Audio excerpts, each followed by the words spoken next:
समाज में एक लकीर है कि दिव्यांगता को अभिशाप की तरफ देखा जाता है। विकलांगता के साथ अगर आप जन्म लेते हैं तो चुनौती तो आपको समझिए जन्म से ही मिली। कुत्ते लग जाते थे पीछे। एक बार मेरे को कुत्ते ने काट भी लिया, तब बड़ा फील हुआ। हमने तो ये भी समझ नहीं थी जब तक कि पिता का मतलब क्या होता है। उस उम्र में हमने अपने पिता को खो दिया। बचपन में एक डर था कि कहीं माँ भी ना चली जाए। ये कहानी माँ के बलिदान की कहानी घटना मुझे बड़ी याद आती है। बस में चढ़ रहा था, ताऊ था, उम्र दराज ताऊ था। अरे कहाँ जाओगा? बताओ स्कूल में जाऊंगा। स्कूल में जाकर के तुम मास्टर बन जाएगा, ये क्या करेगा पढ़ के, है ना? इसको तो मशीन सिखा दो। आपने क्या खूब पढ़ा, MA, BEd, नेट, GRF और PhD तक का आपका सफर। विश्वास ही नहीं हुआ क्योंकि मैं तो एक JMT टीचर बनने आया था और बन गया मैं असिस्टेंट प्रोफेसर। आज मैं जिस मुकाम पे हूँ शिक्षा के कारण, और मैं अपने विकलांग साथियों को भी हमेशा कहता हूँ कि हमारी जो सच्ची बैसाखी है ना, जिसके साथ हम चलते हैं, वो हमारी शिक्षा है। अगर हमने अपनी जड़ों को अपने साथ नहीं रखा, चाहे हम किसी मुकाम पे पहुंच जाए, तो एक दिन आप उखड़ जाते हैं।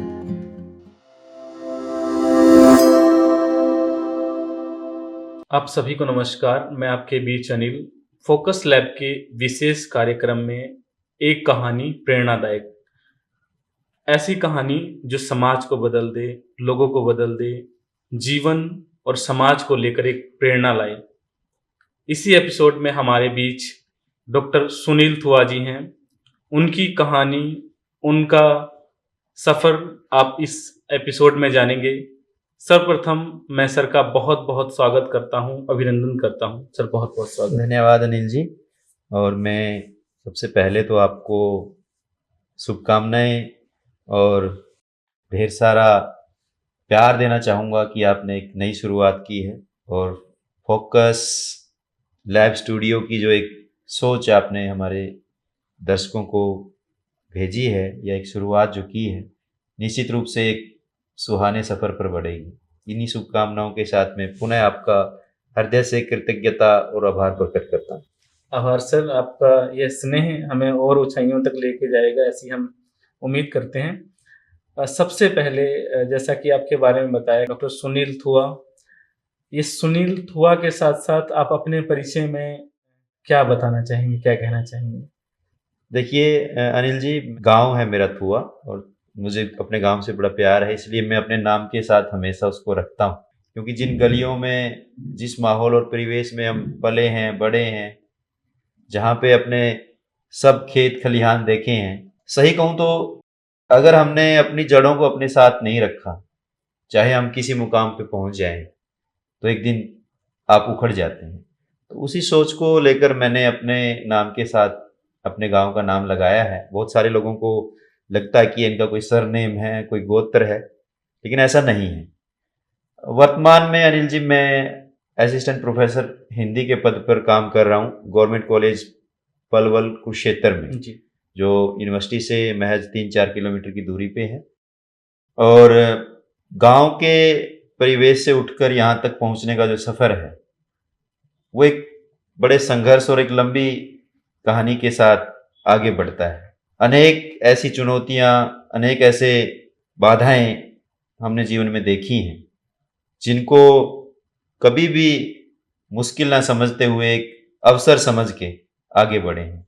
तो एक सहज रूप में एक विकलांगता के साथ अगर आप जन्म लेते हैं, तो चुनौती तो आपको समझिए जन्म से ही मिली है। तो ये सफ़र बड़ा सुहाना भी रहा है और बड़ा संघर्ष का भी रहा है। दोनों ही इसमें खट्टी मीठी यादें। सुनील जी, आपने कहा कि आप गांव से जुड़े रहे, अपनी जड़ों से जुड़े रहे, और कहते हैं कि पेड़ जड़ों से जो बिल्कुल कट जाते हैं, इस दुनिया में एक दिन फर्नीचर बन जाते हैं। और जो व्यक्ति अपनी जड़ों से, अपनी पहचान है जो आपकी, उससे जुड़े हैं, अपने गांव थुआ का आपने नाम लिया।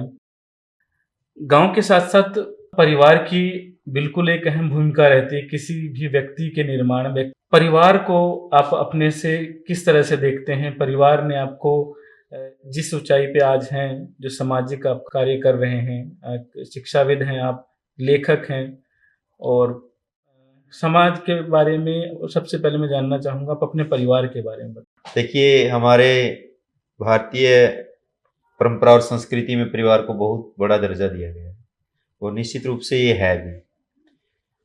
मेरा एक साधारण किसान परिवार में जन्म हुआ, और दुर्भाग्य कहूँगा ये मेरा कि बचपन में ही मेरे पिताजी का देहांत हो गया, और वो भी बड़ा दर्दनाक और बड़ा पीड़ादायी था। हमने तो ये भी समझ नहीं थी जब तक कि पिता का मतलब क्या होता है। उस उम्र में हमने अपने पिता को खो दिया। एक एक्सीडेंट की वजह से उनका इतना गंभीर घायल होना कि उनकी रीढ़ की हड्डी टूट गई, जिस कारण से वो लगभग 1 साल तक बेड पे रहे। बहुत बहुत ज़्यादा उसके इलाज के लिए पैसा खर्च हुआ, इस वजह से कर्ज में भी डूब गए। लेकिन परिवार में सपोर्ट था। अब मेरे ताऊजी हैं जिन्होंने पिताजी को बचाने के लिए, अपने भाई को बचाने के लिए हर संभव कोशिश की, लेकिन वो चाहकर भी नहीं बचा पाए। युवावस्था थी, हम तो 6-7 साल के थे। इस सदमे को माँ भी नहीं सह पाई, और वो अवसाद में चली गई और एक गंभीर मानसिक रोग का शिकार हो गई। अब चारों तरफ अंधेरा ही अंधेरा था, कोई रोशनी नहीं थी। बस हम बचपन में थे तो कुछ समझ भी नहीं आ रहा था कि क्या सही है, क्या हो रहा है। लेकिन माँ के संघर्ष ने पूरी जिंदगी बदल दी। हम 2 भाई हैं, एक मेरा भाई, छोटा भाई अनिल है, तो आजकल वो भारतीय सेना में कार्यरत है। तो माँ ने अपना दवाइयाँ खा के डिप्रेशन की, स्ट्रेस की आज तक खा रही है, और कुछ अपने परिवार में ताऊओं का और परिवार का भी सहयोग मिला। लेकिन कहते हैं कि संघर्ष की लड़ाई तो चाहे कितने ही साथ लोग हों, अकेले ही लड़नी पड़ती है।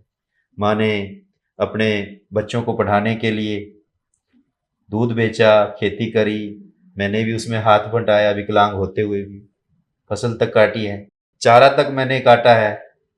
मुझे ही सहज विश्वास नहीं होता कि इतना सब कैसे किया।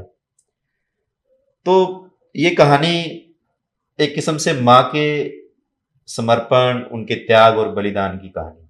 उन्होंने ही हमें बुना है, उन्होंने ही बनाया है। बचपन में जब मेरा जन्म हुआ तो 6 माह के बाद बताया कि माता ने कि पोलियो की वजह से मैंने अपनी दोनों टांगें खो दी। हालांकि मैं बहुत हेल्दी था, बड़े देर से पता चला कि इनको पोलियो हुआ है।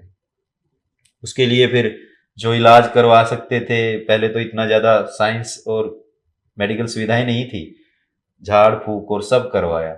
लेकिन ये तो ऐसी लाइलाज बीमारी है पोलियो की, इसको तो सरवाइव करना बड़ा मुश्किल है। तो पारिवारिक पृष्ठभूमि तो संघर्ष की है, किसान की है, और आप किसान का जीवन आप समझते हैं, और उसमें एक पिता का खोना, एक विधवा माँ का जीवन हमारे समाज में कैसा होता है वो आप आसपास देख सकते हैं, किसी उसको ज्यादा बताने की जरूरत नहीं है। और एक विकलांग बेटा है, और एक बेटा तो 4 साल का है। तो एक मुसीबतों का पहाड़ टूटने में कोई कमी नहीं थी। लेकिन माँ हमेशा, जैसे जैसे हम बड़े हुए, हमेशा कहती थी बेटा पढ़ लो, बेटा पढ़ लो। ये उनकी बात कहीं ना कहीं बचपन से बार बार कहने की बात हमारे मानस पटल पे असर कर गई। सुनील जी, आपने अभी कहा कि माँ कहती थी बेटा पढ़ लो, और मैं देख पा रहा हूँ कि आपने क्या खूब पढ़ा, एमए, बीएड, नेट, जीआरएफ और पीएचडी तक का आपका सफर। क्या कहेंगे इस जो शानदार और ये जानदार ये कहानी जो आपकी? देखिए, हमारे भारतीय समाज में खासतौर पे जो किसान मजदूर के परिवार के बच्चे होते हैं, उनके जीवन में अगर कोई बदलाव आता तो शुरू से ही हम सुनते आ रहे हैं कि शिक्षा ही सबसे बड़ा बदलाव का हथियार है। बड़े महापुरुषों ने भी, नेल्सन मंडेला ने भी यही कही कि जीवन में अगर किसी व्यक्ति का सबसे बड़ा परिवर्तन होता है वो शिक्षा से ही संभव है। बाबा साहब भीमराव अम्बेडकर मेरे आदर्श हैं।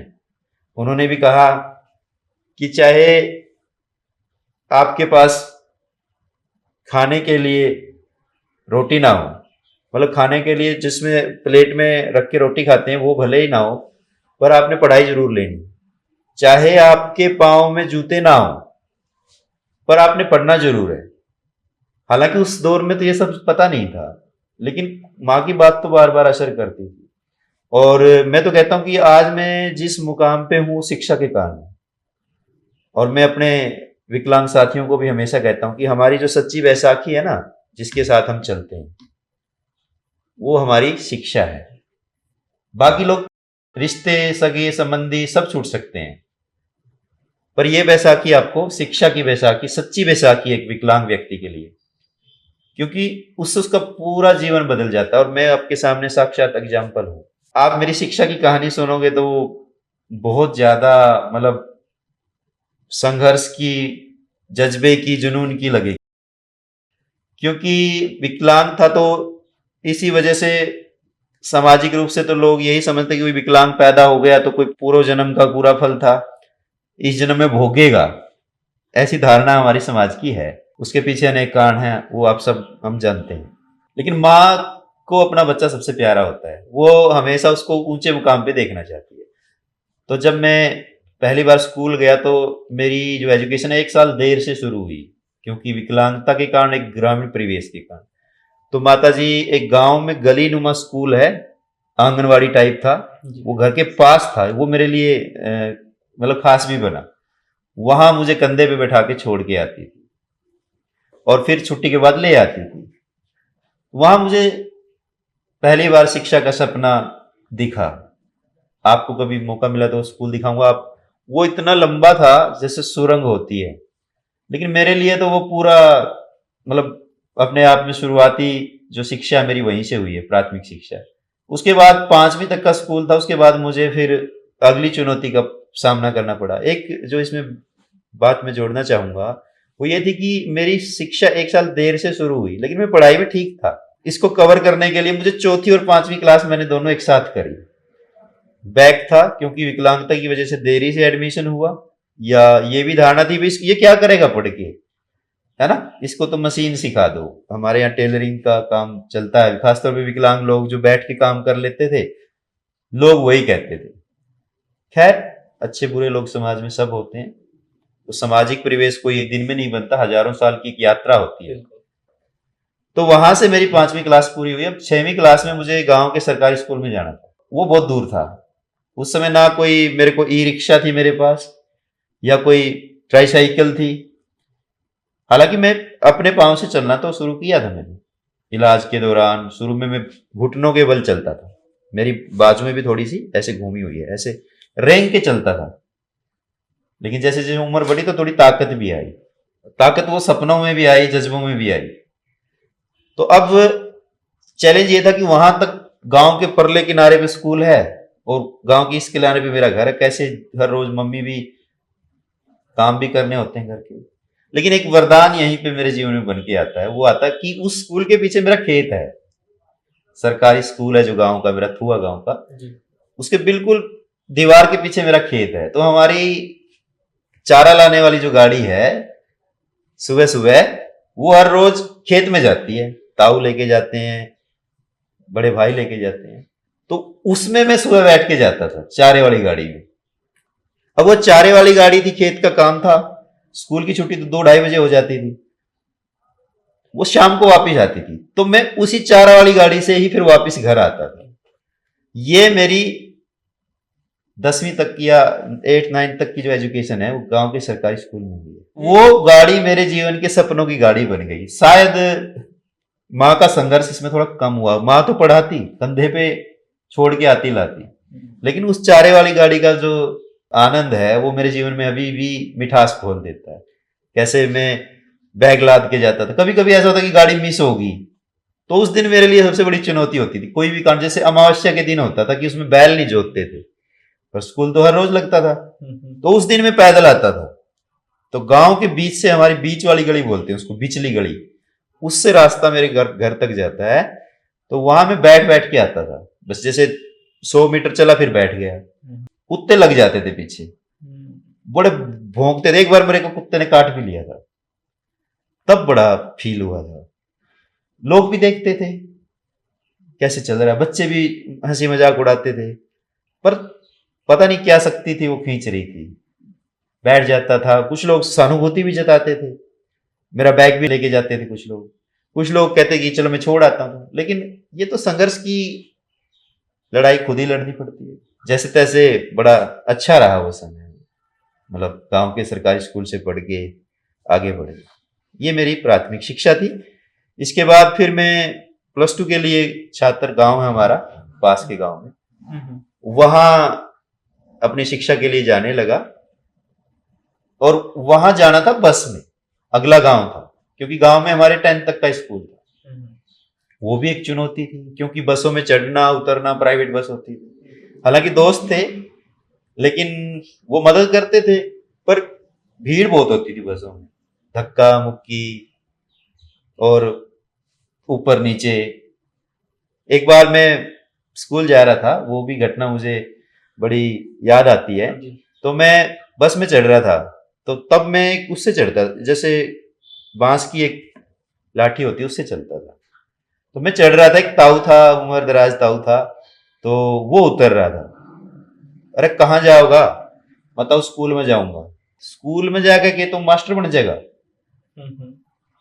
मतलब वो बात उस समय तो बुरी लगी थी, लेकिन ठीक है, उसने लोक लहजे में कही थी वो बात। और फिर वो बात याद करता हूं तो आज मास्टर भी बन गए, है ना। क्या पता, कहते हैं ना हमारे यहाँ देहात में कि उसकी वाणी पर सरस्वती बैठी होगी, है ना? तो ये तो हमारा +2 तक का सफर था, लेकिन चुनौतियां तो और बड़ी हो रही थी। अब जाना था कॉलेज में। अब कॉलेज गांव से दूर है, जिला हेडक्वार्टर पे गवर्नमेंट कॉलेज जींद, वो मेरे गांव से 35 किलोमीटर, किठाना वाया किठाना जाते थे, 2 बसें बदल के। लेकिन तब तक समझ आ गया था कि पढ़ना जरूरी है। तो एक उत्सुकता भी थी, एक अच्छे कॉलेज में एडमिशन मिला था, अंक ठीक थे, तो 2 बसें बदल के 35 किलोमीटर तक धक्का मुक्की में, आज से 20 साल पहले की बात होगी, 2006 की। मुझे भी ताज्जुब होता है कि यार मैं इतना संघर्ष, इतना जज्बा कहाँ से लेके आ रहा था कि मैं बसों में धक्कों में चढ़ के, मतलब लटक लटक के, खतरा भी रहता था, जाता था। फिर जाने के बाद बस स्टैंड से मेरा कॉलेज लगभग 200-300 मीटर दूर था, वहां भी पैदल जाना होता था, चला जाता था। वहां का सफर शुरू हुआ, एक प्लेटफॉर्म मिला, वहां से मेरी ग्रेजुएशन कंप्लीट हुई। पर बड़ा संघर्ष का समय था वो, क्योंकि 35 किलोमीटर जाना आना, फिर अपने आप में शाम तक घर आना, फिर पढ़ाई का भी समय नहीं मिलता था। लेकिन लगे रहे, कंटिन्यूटी में करते रहे, तो मैंने ठीक ठाक, मतलब डिग्री वहां से गवर्नमेंट कॉलेज जींद से कंप्लीट की। और कॉलेज का जीवन अपने आप में एक नए सपने, नए पंख दिखाता है। इसके बाद फिर मैं, हमारे यहाँ जेबीटी का बड़ा हरियाणा में एक टाइम पे रिवाज रहा, बड़ा चर्चा रही। उसका एक एंट्रेंस एग्जाम होता है plus after graduation, all Haryana level का था वो। उसमें 2-3 हजार सीटें होती है गवर्नमेंट इंस्टीट्यूट में, जैसे डाइट कुरुक्षेत्रा है। इसमें मेरा एडमिशन हुआ, और पढ़ने में मैं ठीक था, शुरू से ही बहुत ज़्यादा इंटेलिजेंट भी नहीं और बहुत कम भी नहीं, मतलब औसतन मध्यम दर्जे का विद्यार्थी रहा। लेकिन कंटिन्यूटी थी, एक रेडियो सुनने का बड़ा शौक था, वहाँ से बाहर की दुनिया के बारे में जानना और एक प्रेरणा पैदा होना। तो फिर मैंने वो टेस्ट दिया, उसके बाद 106 मेरा ऑल इंडिया रैंक आया, और मुझे डाइट कुरुक्षेत्र में जेबीटी में एडमिशन मिला। तो इस तरह से मेरा कुरुक्षेत्र आना हुआ, फिर मेरा हायर एजुकेशन का सफर शुरू होता है। सुनील जी, जो आपकी कहानी, आपके जीवन का संघर्ष, और संघर्ष से जो आपने एक समाज में एक लकीर है कि दिव्यांगता को अभिशाप की तरफ देखा जाता है, लेकिन आपने उसको ना केवल हटाया उस लकीर को, बल्कि सोसाइटी को एक पूरा मैसेज दिया।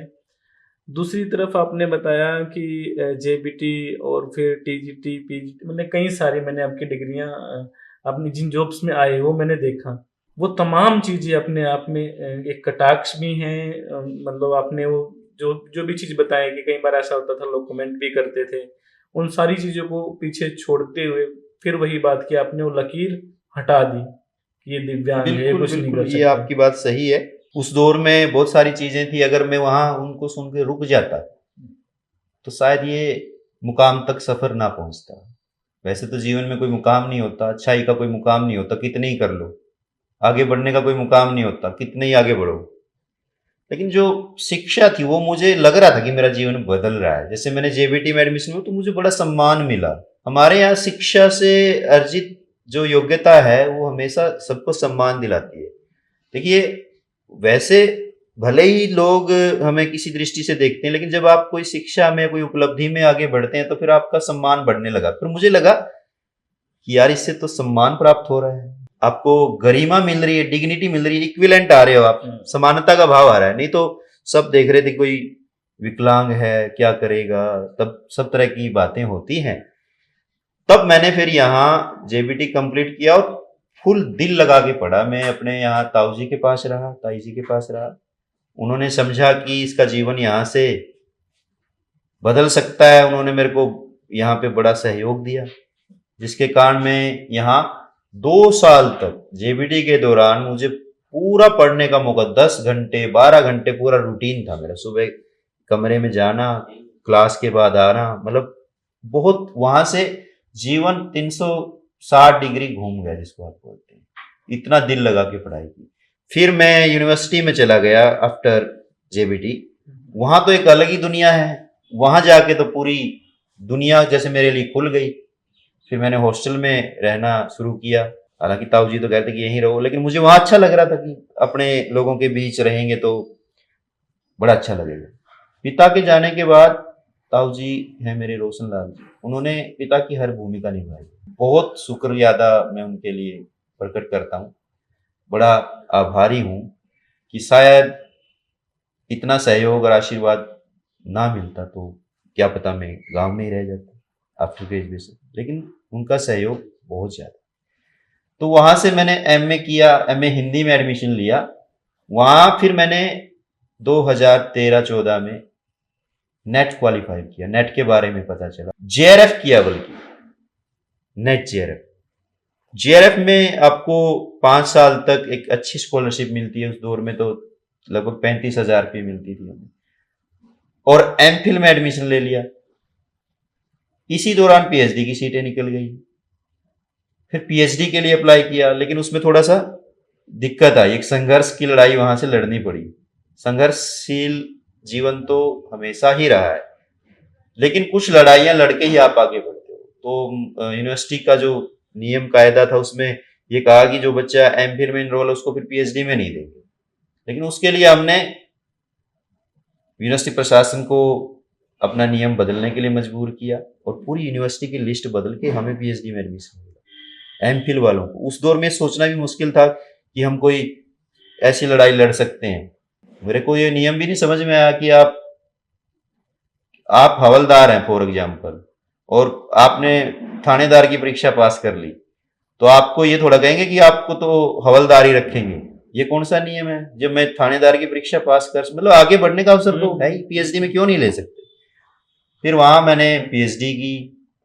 डॉक्टर सुभाष जी हैं, वो बड़े मेरे, मतलब वहां से भी मेरा जीवन बहुत बदला है। उनकी प्रेरणा से, उनके सीख से पता चला कि पढ़ने का तो बहुत बड़ा महत्व है, सिर्फ नौकरी तक नहीं है।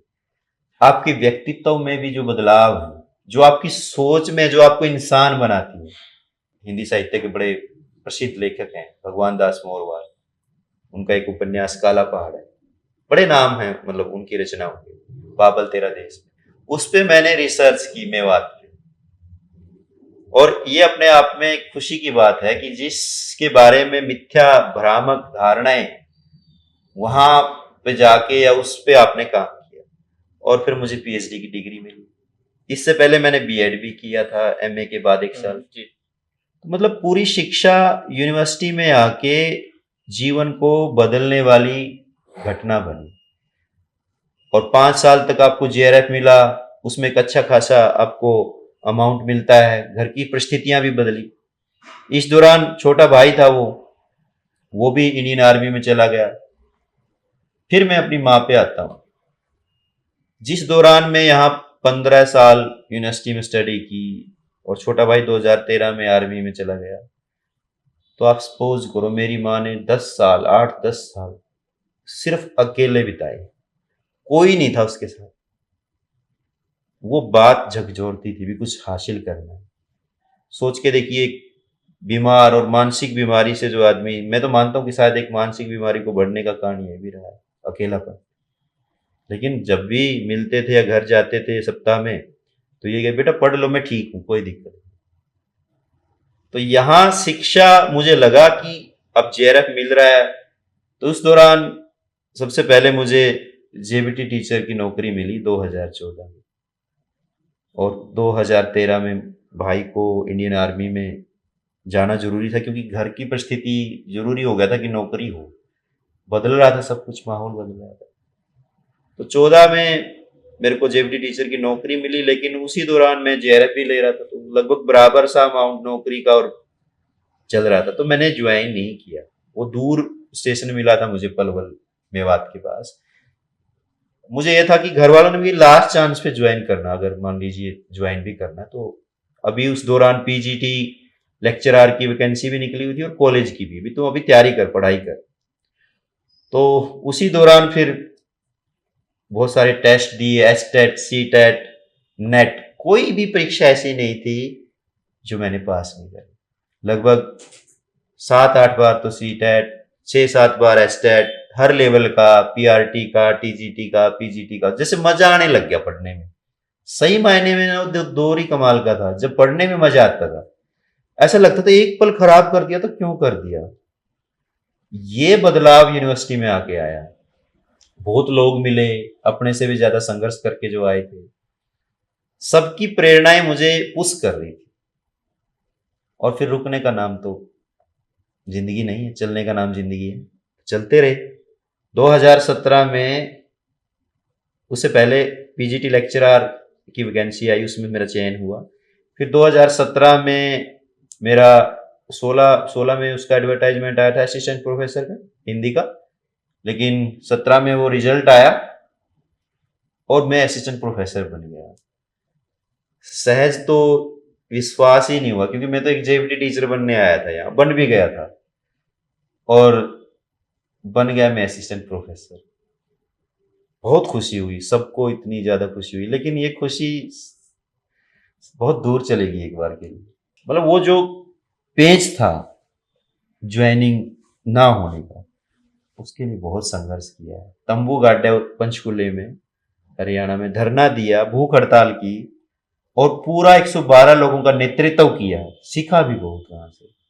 112 लोग थे, लेकिन मुझे खुशी है, वो मुझे हमेशा कहते कि आप कर सकते हो, आप कर सकते हो। हालांकि कुछ साथी लोग सक्रिय थे, लेकिन मुझे खुशी है कि उस मूवमेंट को, उस आंदोलन को आगे बढ़ाने में या लीड करने में मुझे भूमिका मिली, और वहां से तपने का मौका मिला।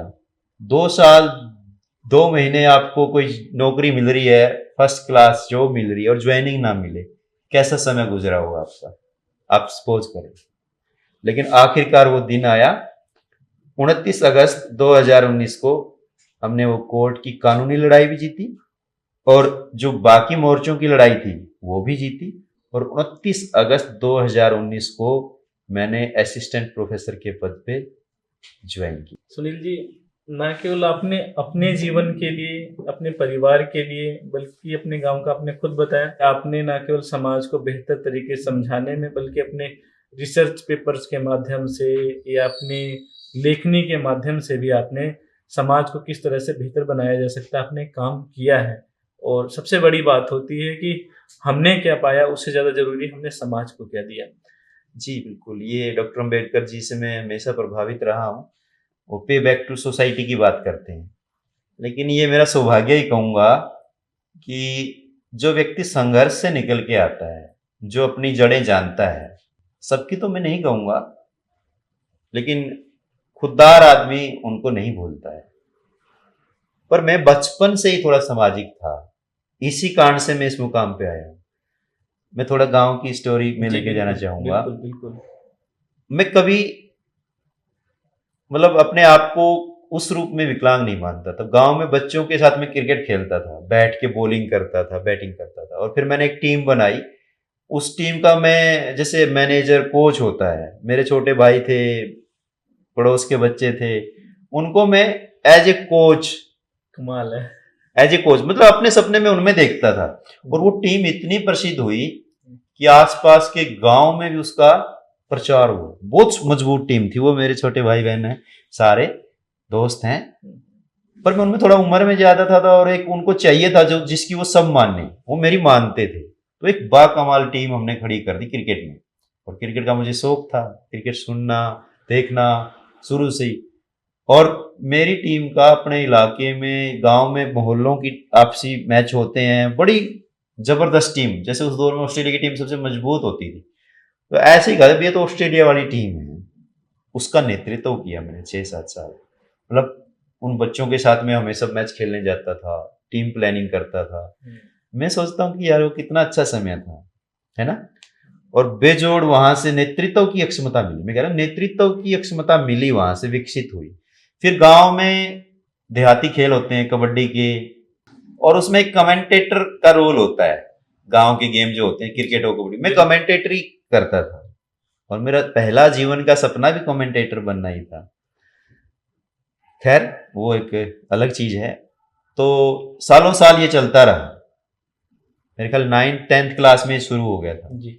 और 10 साल तक ये मतलब किसी न किसी गेम को आयोजित करवाना, मतलब गांव के युवाओं को रचनात्मक काम में डालना ताकि वो बुरी आदतों से बचे, और मैं भी बचता।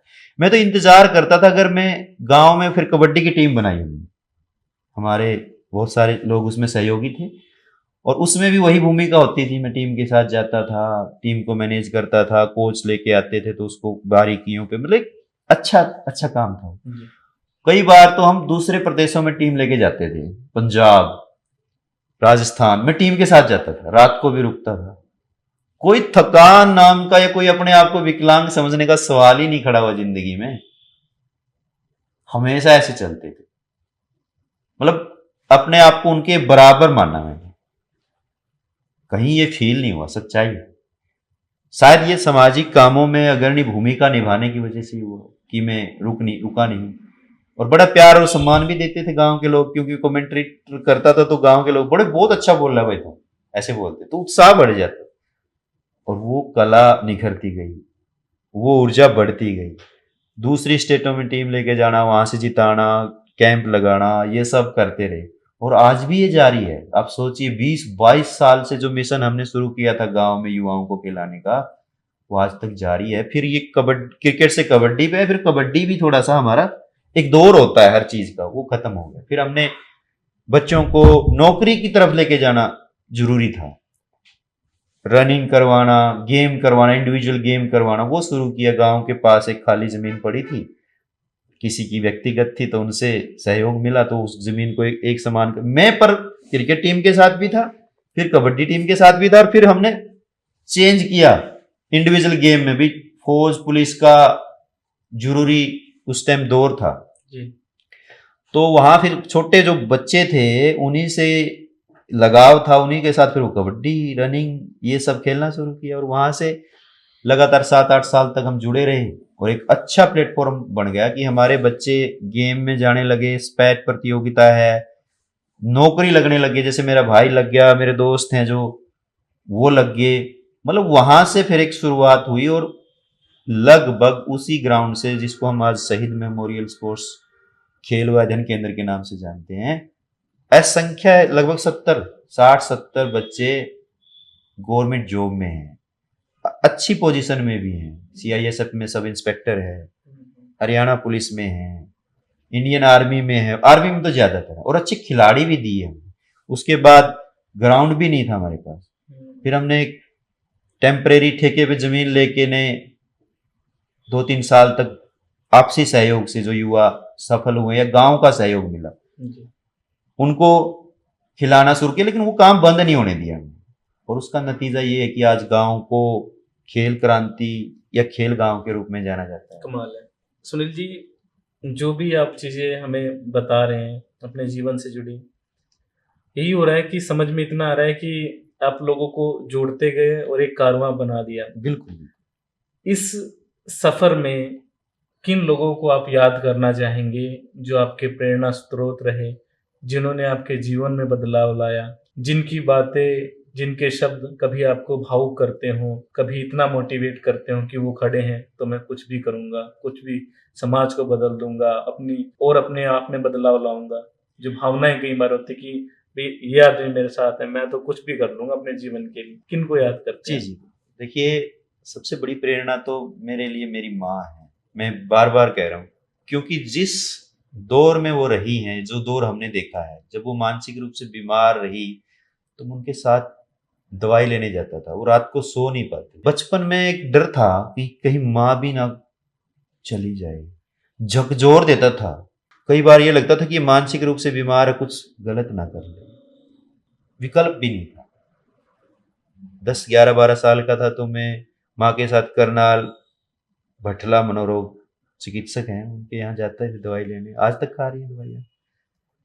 तो इससे बड़ी प्रेरणा और क्या हो सकती है आपके जीवन में? और ये पढ़ाने का जो विषय आपने ना केवल जीवन में, मैंने अभी आपके बारे में जब पढ़ा, मैं शायद कितना जान पाया पता नहीं, लेकिन आपसे ज़रूर जानना चाहूँगा, लाइब्रेरी और पुस्तकों को लेके भी आप लोग एक सामाजिक अभियान जिसको कहेंगे चला रहे हैं।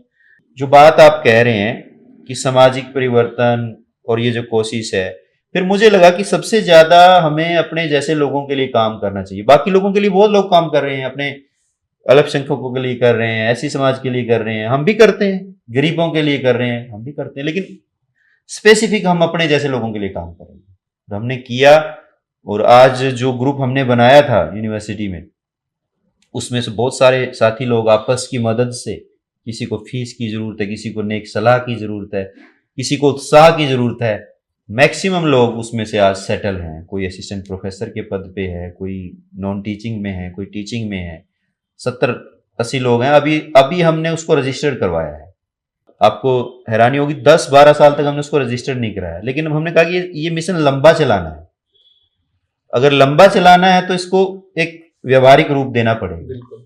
तो 2024-23 में फिर हमने उसको पथ के साथी फाउंडेशन के नाम से रजिस्टर करवाया।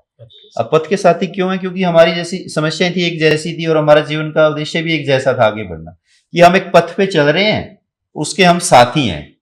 तो हम साहित्य के विद्यार्थी हैं, इसलिए वहां से ये चीज जोड़ ली और हमने उसको रजिस्ट्रेशन करवाया, और अभी भी हम उसमें काम कर रहे हैं। ये फिर विकलांग अधिकार मंच हरियाणा है, सालों से मैं उससे जुड़ा रहा हूं। ग्रास रूट पे काम करते हैं। किसी का मेडिकल बनवाना है, किसी की पेंशन बनवानी है, किसी को कैलिपर दिलवाना है, कृत्रिम अंग, ग्रास रूट पे काम है उन साथियों का। उनके साथ काम किया और कर रहे हैं। उनको चेतना की जरूरत है अपने। हम सब क्या है, हमें अपने अधिकारों का तो पता है, लेकिन उनको लेना कैसे है, वो कहीं ना कहीं हम चूक जाते हैं। उनको हमेशा उनकी ट्रेनिंग, वर्कशॉप, ऐसे अवेयरनेस प्रोग्राम, लेक्चर आयोजित करके साथियों को बनाया, अवेयर किया, और अब वो बड़े लेवल पे उसको इंप्लीमेंट कर रहे हैं। सोशल जस्टिस की जो भूमिका है ना, उसको सिद्ध करने के लिए सबसे बड़ी डिग्निटी की जरूरत होती है एक इंसान को। बिल्कुल। अब मान लीजिए मैं कितना भी बड़ा पद पे हूं, अगर मेरे अंदर गरिमा नहीं है तो मैं क्या कर पाऊंगा? तो उनको, उनके अंदर एक डिग्निटी की भावना पैदा की। संस्थाएं तो बहुत हैं जिनसे मैं जुड़ा हूं। अपने लाइब्रेरी और पुस्तकों का जिक्र किया, मैं इसी को थोड़ा सा शॉर्ट रूप में बताऊंगा। हमारा जीवन पुस्तकों ने बदला है, शिक्षा ने बदला है। तो हमें समझ में आ गया कि दुनिया में अगर कोई परिवर्तन लेके आना तो यही जरिया है, और कोई तरीका नहीं है, कोई शॉर्टकट नहीं है। तो जब हम शिक्षा क्षेत्र में आए, शिक्षक की भूमिका में आए, तो हमें लगा कि हमारे पास तो गरीब किसान मजदूर के बच्चे आते हैं, फीस भी नहीं है उनके पास, तो और उनके सपने भी हैं, तो वो कैसे पूरे करेंगे? तो हमने कोशिश की कि इनके अंदर पाठ्य पुस्तक से अतिरिक्त पुस्तकें पढ़ने का अगर कुछ रुझान पैदा हो जाए तो शायद इनका जीवन बदल सकता है। तो हमने अपने कॉलेज में, मैं गवर्नमेंट कॉलेज पलवल कुरुक्षेत्र में पढ़ाता हूँ, गर्ल कॉलेज है, तो वहां पे एक शुरुआत की हमने। डॉक्टर कृष्ण कुमार जी हमारे एचओडी हैं, बड़े नेक दिल इंसान हैं, उनकी प्रेरणा, उनका सहयोग रहा। हमने वहां पे पाठक मंच, सावित्रीबाई फुले पाठक मंच की शुरुआत की, और उसमें मेरे पास बहुत सारी किताबें हैं अपने विद्यार्थी जीवन की, और उनकी जो आगे जितनी हैं वो सारी किताबें मैंने वहां लगभग रखी। कुछ साथियों ने भी सहयोग किया, डॉक्टर साहब ने भी सहयोग किया। तो हमारे पास 200-300 किताबें हैं जो साहित्यिक किताबें हैं। भगत सिंह की है, सावित्रीबाई फुले की है, मोहन राकेश की हैं, धर्मवीर भारती की हैं, कहानियां भी हैं, उपन्यास भी हैं। तो हमने बच्चों को कहा कि एक कम से कम एक सेमेस्टर में किताब तो पढ़िए आप। शुरू में मुश्किल था, क्योंकि बच्चों को तो कुंजी पढ़ के, पेपर दे के डिग्री हासिल करने का हो रहा है। लड़कियों में थोड़ा सा साहित्य में उस रूप में पढ़ने का इतना अच्छा कल्चर हमारे यहाँ नहीं है। तो हमने वो शुरू में चैलेंज आया, लेकिन हमने उसको कंटिन्यू किया और वो बच्चों को ही उस पाठक मंच में जोड़ दिया, उन्हीं से नेतृत्व करवाया, एक रजिस्टर लगाया, बुक इश्यू करते हैं बच्चों को ही, और सबके लिए मैंने लगभग मेरी क्लास में तो ये सबके लिए कंपलसरी कर दिया कि एक किताब पक्की पढ़नी है एक सेमेस्टर में। उसका सबसे अच्छा असर ये रहा, कुछ बच्चे तो चलो एक ही पढ़ गए अपना फॉर्मेलिटी करके, कुछ ऐसे बच्चे निकले आपको सुन के ताज्जुब होगा कि एक साल में, मेरे पास बाकायदा उसका रिकॉर्ड है रजिस्टर में, एक साल में हमने पूरे कॉलेज के 400-500 बच्चों को सिलेबस के अलावा किताबें पढ़ाई है, क्या बात है। जिसमें गोदान है, सेवा सदन है, गुनाहों का देवता है, फांस उपन्यास है, मतलब ऐतिहासिक किताबें, राग दरबारी है। बहुत सारे बच्चों के पास किताबें नहीं होती, टेक्स्ट बुक, हेल्प बुक। तो हमने डॉक्टर कृष्ण कुमार जी हमेशा इस बात में मेरी मदद या प्रेरणा रहे हैं कि किसी बच्चे को फीस की वजह से, किताब की वजह से, वर्दी की वजह से पढ़ाई नहीं छोड़ने देनी। और हम इन बच्चों के कारण हैं। मैं तो कहता हूँ कि जब मैं इस मुकाम पे हूँ, गांव में जो बच्चे 10-15 साल से खेले कूदते हैं, उनकी दुआओं का परिणाम है, हम उनकी वजह से बने हम। अनिल जी, आपने कुछ तो अपनी भविष्य की चीजें बताई कि हर घर पुस्तक पहुंचे, सामाजिक न्याय की बात की। एक अंतिम सवाल के रूप में कि लोगों को क्या प्रेरणा देना चाहेंगे, अपने जैसे बहुत सारे साथियों को, अपने छोटे भाई बहनों को? अनिल भाई, हम क्या करते हैं, आमतौर पे बड़ी बड़ी प्रेरणाएं ढूंढते हैं। मेरे जीवन में मैंने कहा कि प्रारंभिक रूप में कोई बड़ी प्रेरणा नहीं था, माँ के अलावा, आसपास के अलावा। हमें बड़ी प्रेरणाएं नहीं ढूंढनी है, हमने अपने आसपास छोटी छोटी प्रेरणाएं ढूंढनी है, जिनको आप नजदीक से देखते हैं। मान लीजिए कोई मजदूर व्यक्ति है और वो सब्जी बेचने का काम करता है, वो सुबह 3 बजे उठकर सब्जी लेने के लिए मंडी जाता है, चाहे धुंध है चाहे कोहरा है। 7 बजे घर आता है 3-4 घंटे में, फिर थोड़ा सा रेस्ट करता है और फिर निकल जाता है सब्जी बेचने। देखिए ना उसकी प्रेरणा को। रात को 9 बजे फिर घर आता है, अपने बच्चों को पेट पाल रहा है। तो ऐसी भी तो प्रेरणाएं हैं। अब मैं बताता हूं, मेरा एक बहुत प्यारा मित्र है, भाई है, अशोक, शायद आप जानते हो, हरियाणा पुलिस में। जी बिल्कुल। वो भी मेरी प्रेरणा रही। वो समाज के ऐसे तबके से आते हैं जो हाशिए पे है। वो लड़का, उनके पिताजी चले गए थे 2005-6 में, तब तक तो उसने +2 ही करी थी। सुबह 3 बजे ईंट भट्टे पे ईंट पाथने जाता है। महीना कौन सा है? जनवरी दिसंबर। 3 बजे वहां ठंडे पानी से वो गारा बनाता जिससे ईंटें बनती है। छोटा सा तो है लड़का, वो कोई बहुत बड़ा लड़का नहीं, वो बचपन में जाने लग गया था उनके पिताजी के साथ ईंट भट्टे पे। और फिर वो 7 बजे 8 बजे घर आता है, कॉलेज जाता है। कॉलेज में एनसीसी भी है उसके पास, पढ़ाई भी कर रहा है। 5 बजे आया, फिर वो अच्छा खिलाड़ी भी है, गांव की टीम में आके वो कबड्डी भी खेलता है। सोचिए, यह क्या प्रेरणा नहीं है क्या? तो मेरी तो यही कहना है हमारे युवा साथियों से, हमारे भाई बहनों से, छोटे भाई बहनों से, कि आप बड़ी प्रेरणाओं को मत देखिए। अपने आसपास आपके घर में ही प्रेरणा है, अपने माँ बाप के संघर्ष को देखिए। मुझे नहीं लगता कि किसी के माँ बाप अपने बच्चों के लिए संघर्ष नहीं करते हैं। या थोड़ा गांव में देख लीजिए, फिर गांव से बाहर देख लीजिए, स्कूल कॉलेज में देख लीजिए। ये बड़ी प्रेरणा, जो प्रेरक कहानियां आती हैं, ये थोड़े टाइम के लिए हमारे पास असर डालती हैं, क्योंकि वो दूर है। जो हमारे करीब है, जिसको हमने जीते हुए देखा है, वो ज्यादा प्रभावित करे। बिल्कुल। और सब एक दूसरे का सहयोग करें, एक अच्छा समाज, एक बेहतर समाज बने। और उसमें आप एक अग्रणी भूमिका अनिल भाई निभा रहे हैं, और मैं भी आपके साथ हूं। और भी जो लोग इस मुहिम में जुड़ना चाहते हैं, अपने भाई की इस मुहिम को गति दें, क्योंकि मुझे पता है ये भी एक संघर्ष से निकले हुए इंसान है, और संघर्ष से निकला हुआ इंसान संघर्षशील व्यक्ति को जोड़ लेता है, पकड़ लेता है। मैं तो हमेशा कहता हूं कि जीवन में हर व्यक्ति के जीवन में संघर्ष है। किसी का बिखर जाता है, किसी का निखर जाता है, किसी का छप जाता है, किसी का छिप जाता है। आप सब भी अगर चाहते हैं, आपके पास कुछ स्टोरी है, आपका सामाजिक कार्य है, आप चाहते हैं समाज में कुछ ऐसा परिवर्तन आए, तो इस तरह के विषय को लेकर आप हमसे कांटेक्ट कर सकते हैं। आप देख रहे थे फोकस लैब एंड स्टूडियो, मेरे साथ डॉक्टर सुनील जी थे। सुनील जी का बहुत बहुत धन्यवाद। आप सभी का स्वागत। पहुंचिए फोकस लैब कुरुक्षेत्र सेक्टर 13।